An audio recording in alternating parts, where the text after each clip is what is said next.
வணக்கம் மக்களே, நீங்கள் எஸ்பிஐ வங்கி கணக்கு வச்சுருக்கீங்க, அது மட்டும் இல்லாமல் ஏடிஎம் கார்டும் பயன்படுத்திட்டு இருக்கீங்க அப்படின்னா உங்களுக்கு ரூபாய் 450 வரை கட்டணம் பிடிச்சிருப்பாங்க.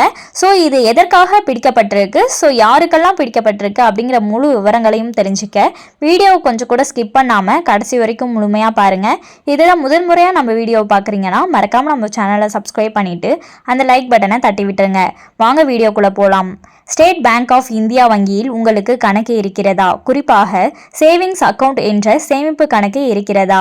அப்படி என்றால் உடனே உங்கள் வங்கி கணக்கு ஸ்டேட்மெண்ட்டை உன்னிப்பாக செக் செய்யுங்கள் மக்களே. ரூபாய் 236 முதல் ரூபாய் 425 வரை உங்கள் கணக்கில் இருந்து ஒரு தொகை உங்களுக்கே தெரியாமல் பிடிக்கப்பட்டுள்ளதா என்பதை செக் செய்து பாருங்கள்.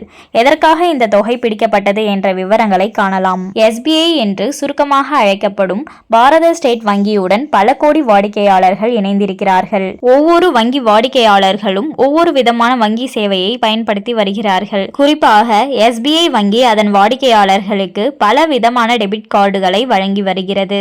ஏடிஎம்மில் இருந்து பணம் எடுப்பது முதல் பல கேஷ்பேக் நன்மைகள் மற்றும் ரிவார்ட் பலன்களை இந்த கார்டுகள் வழங்குகிறது.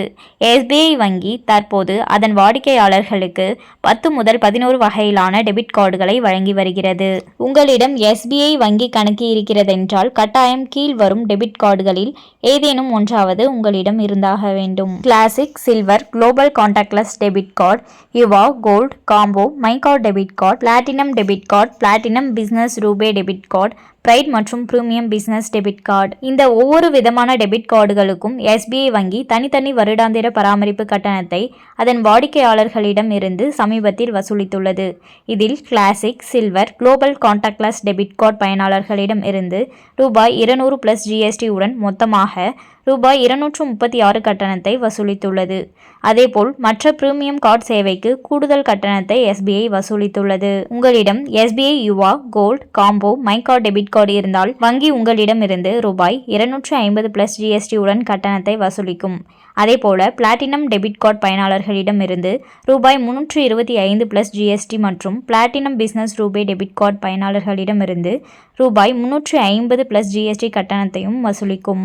இறுதியாக எஸ்பிஐ பிரைட் மற்றும் பிரீமியம் பிசினஸ் டெபிட் கார்டு பயனாளர்களிடமிருந்து ரூபாய் 425 பிளஸ் ஜிஎஸ்டி என்ற அளவில் வருடாந்திர பராமரிப்பு கட்டணத்தை வசூலிக்கும் என்று தெரிவித்துள்ளது.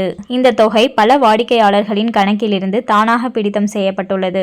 உங்கள் அக்கவுண்ட் பேலன்ஸில் திடீரென ஒரு தொகை குறைவதாக உணர்ந்தால் அதற்கு இதுதான் ஒரு காரணமாக இருக்கக்கூடும். ஆகையால் உங்கள் வங்கி கணக்கில் மேல்கூறிய கட்டணங்களில் இருந்து உங்கள் டெபிட் கார்டுடன் தொடர்புடைய ஏதேனும் ஒரு தொகை எடுக்கப்பட்டுள்ளதா என்பதை உடனே செக் செய்து பாருங்கள். வங்கி செல்லாமல் உங்கள் பேங்க் ஸ்டேட்மெண்ட்டை செக் செய்ய யோனோ மொபைல் ஆப்ஸ் பயன்படுத்துங்கள் அல்லது எஸ்பிஐ ஆன்லைன் பேங்கிங் சேவையை பயன்படுத்துங்கள். அண்ட் மேலும் இது போன்ற அரசாங்கம் சார்ந்த அனைத்து அப்டேட்களையும் உடனுக்குடனே தெரிஞ்சுக்கணும்னு நினச்சிங்கன்னா மறக்காமல் நம்ம சேனலை சப்ஸ்கிரைப் பண்ணி பக்கத்தில் இருக்க பெல் ஐக்கானை கிளிக் பண்ணி அதில் ஆளுங்கிற ஆப்ஷனை செட் பண்ணி வச்சுக்கோங்க. அப்போ தான் நம்ம அப்லோட் பண்ணுற வீடியோ உடனுக்குடனே உங்களுக்கு நோட்டிஃபிகேஷனாக வந்து சேரும். அது மட்டும் இல்லாமல் அந்த லைக் பட்டனை தட்டி விட்டுருங்க. தேங்க்ஸ் ஃபார் வாட்சிங்.